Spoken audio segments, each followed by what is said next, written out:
Dr. Stone from Canyon Country Veterinary Hospital, located on Soledad Canyon next to Regal Cinema. This is a better introduction now anyway, because I'm not distracted by going, "Ooh, I got to turn the camera on." This is live radio. See what happens? So busy week. How's the world of veterinary service going? Good. Yeah, we've been pretty busy this week. Anything that stands out for this time of year as far as what people look out for? I know we talked about foxtails and things like that a couple of weeks ago, but yeah.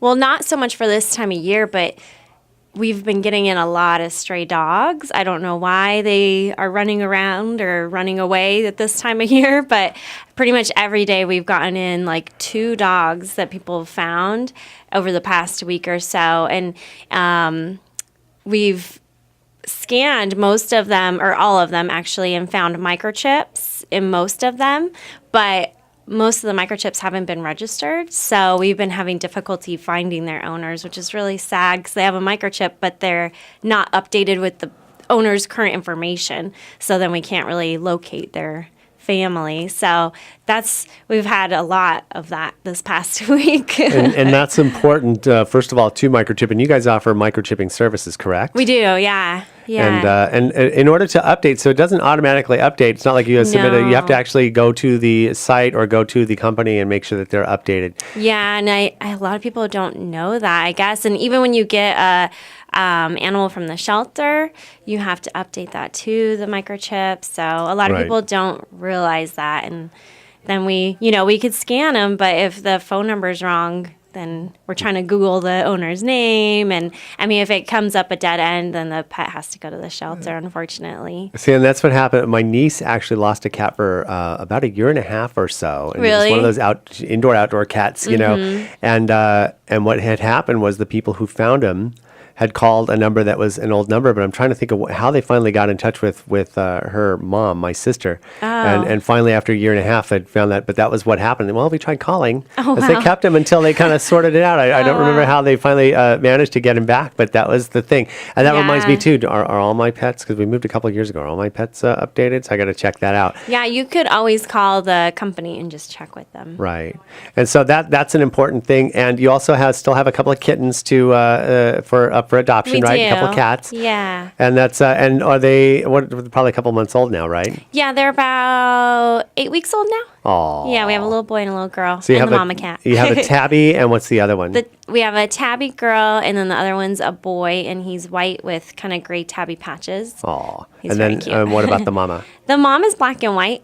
Okay, black and Yeah. white. Did you? I thought you had another one there too, or did you adopt that one out? We had 2 other little ones, and Dr. Sandu actually took them that's home. right. Didn't you had an adult cat? I thought. So you end up if your dog runs or cat, cat too, I should say, because you can microchip cats as well, right? Yeah, definitely. Yeah. And if they run away and they end up at Canyon Country Veterinary Center, you guys eventually have to turn them over to the animal shelter. We do. We try everything, before doing that. We scan them, and I think we kind of go above and beyond what a lot of other people have time for, because we will, check Facebook. There is a new Facebook site. It's the Lost Pets of Santa Clarita Valley, which is really, really helpful. I've posted a few on there. Yesterday I posted one on there, and the owner right away saw it and came in and got their pet. So that was nice.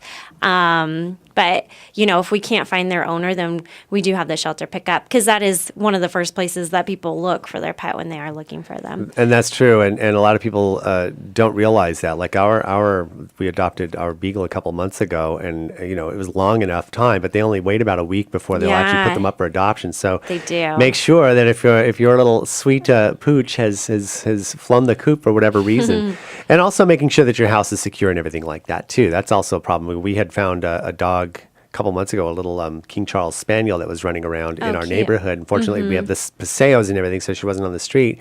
But then we took her to All Creatures, your other your place on the other side of town, All Creatures Veterinary Center, on a Saturday, and they scanned her, and she didn't have a chip. Now that's those are not inexpensive dogs. Exactly. Yeah. And so it's not just about, and it's not just about that, but I put her on the SUV Missing Pets page as well. And I had people calling me saying, I would love to adopt her. Well, of course you would, because you would get a freaking Charles Spaniel.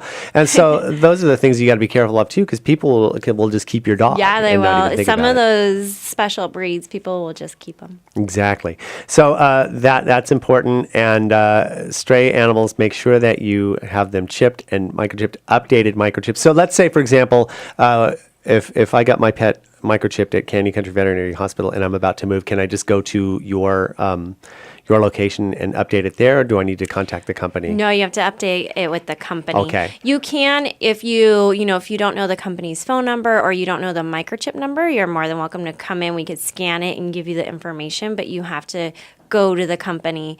Home Again, you could do it online.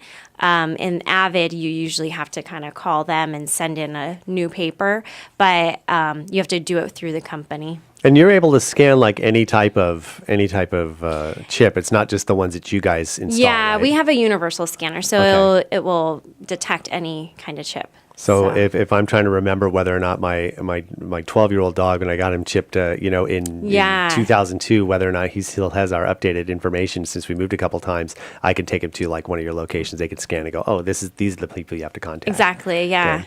Well, that's important. So we're going to take a quick break and do some traffic and come back and we'll talk more about some medical issues with Dr. Stone from Canyon Country Veterinary Hospital. Don't forget also, if you are on the other side of town, your Saugus, Newhall, or your Valencia, Newhall area, the All Creatures Veterinary Center is located on Lyons Avenue. Is a 24/7 operation as well. Canyon Country Veterinary Hospital open 9 to 7 Monday through Saturday, right? We're actually going to be Monday through Friday. We're going to close down on Saturdays for a little bit. Okay. Yeah. So even still, those are great. Those are great hours because you do at least extend for after hours for people who work during the day or whose dogs definitely. who decide not to get sick during normal business hours. All right, we'll be right back after this. And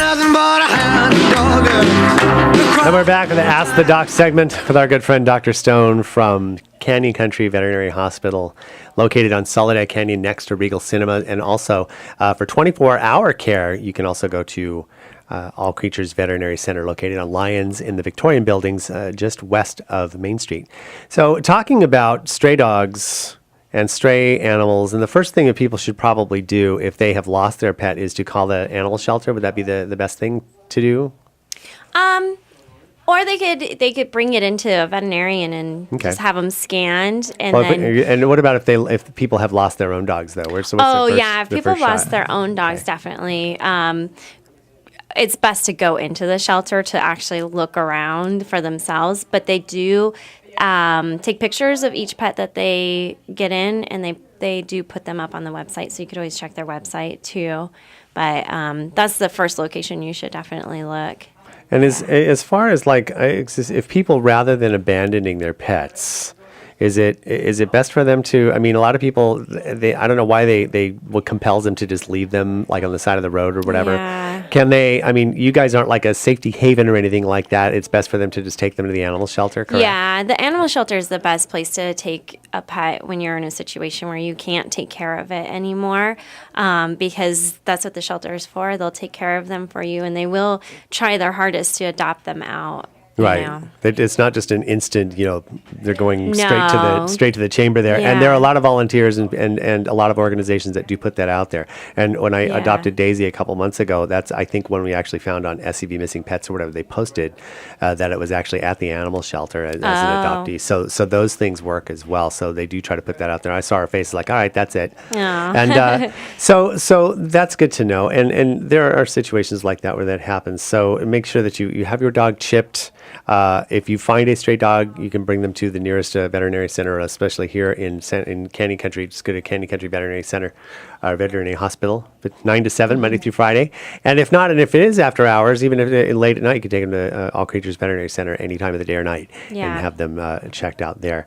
So a couple other things, though. So stray dogs, we had a lot of heat last week, so it's always good to remind people to make sure that their dogs are hydrated and kept out of the sun as much as possible, right? Right, definitely, yeah. And when we see signs of heat prostration on dogs, it's not as easy, except that they do a lot of panting and maybe drooling, and they're a little bit more lethargic. I know we had that conversation. Mm-hmm. Other things too coming up this season, though, and especially with the dry weather, are snake bites, and not necessarily on trails and in the wilderness, but they're also coming into backyards and things like that. So I want to talk a little bit about just a refreshing on snake bite venom, I should say what am I thinking of? The antidote. Or what is it? It's not necessarily an antidote. It's a protection. What is that called? An inoculation? Like the vaccine? Thank you. my mental thesaurus was reaching all over the place. Sorry. And that's fine. But the vaccine is something that is a good idea, especially out here in the during dry season, especially if you are taking your dogs outdoors and going hiking or anywhere else where you are amongst any type of what might be considered wild or native grasslands and areas, right? Right. And now it doesn't prevent that doesn't prevent the bites. It doesn't necessarily stop anything from ultimately happening, but it does buy some time or something, right? Right. If your pet has the vaccine and they still get bit by a rattlesnake, they still have to be rushed to the hospital and treated the same way a dog would be treated if they didn't have the vaccine. But it just increases their chances of surviving the bite.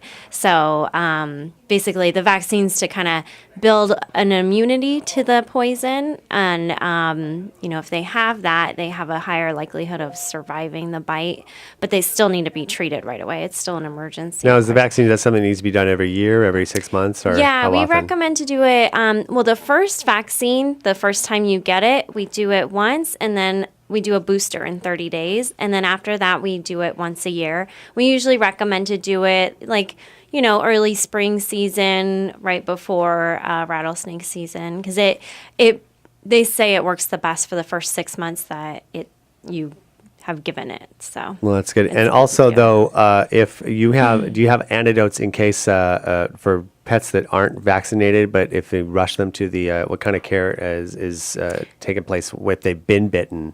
Yeah, either way, if they are vaccinated or not, what we usually do is we hospitalize them, and we do have the antivenom, and then they need to be on IV fluids. They need a lot of injections, and then the antivenom right away too. And they usually have to stay in the hospital at least for 24 hours. And is there full recovery from that, or is it sometimes there may be some issues depending upon how quickly you get them in?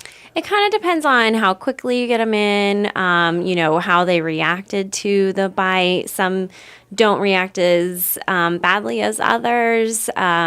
Some and to how much venom they actually get inoculated with. But I have seen some cases where, people say after being bit by a rattlesnake, now they're incontinent, or now they have severe anxiety, or they do have health issues following. So one was blind in one eye because it got bit near the eye. So the best thing to do is get them vaccinated, and just make sure that if they are, that as quickly as possible, get them in for treatment. Yeah. Dr. Stone, thanks so much for stopping by once again. Always appreciate your sage advice. Candy Country Veterinary Center, located on Solid Eye Candy next to Regal Cinemas. And also there's All Creatures Veterinary Center, a 24/7 veterinary center on not on Main Street, on Lyons Avenue near Main Street in the Victorian Buildings. Thanks so much for stopping by.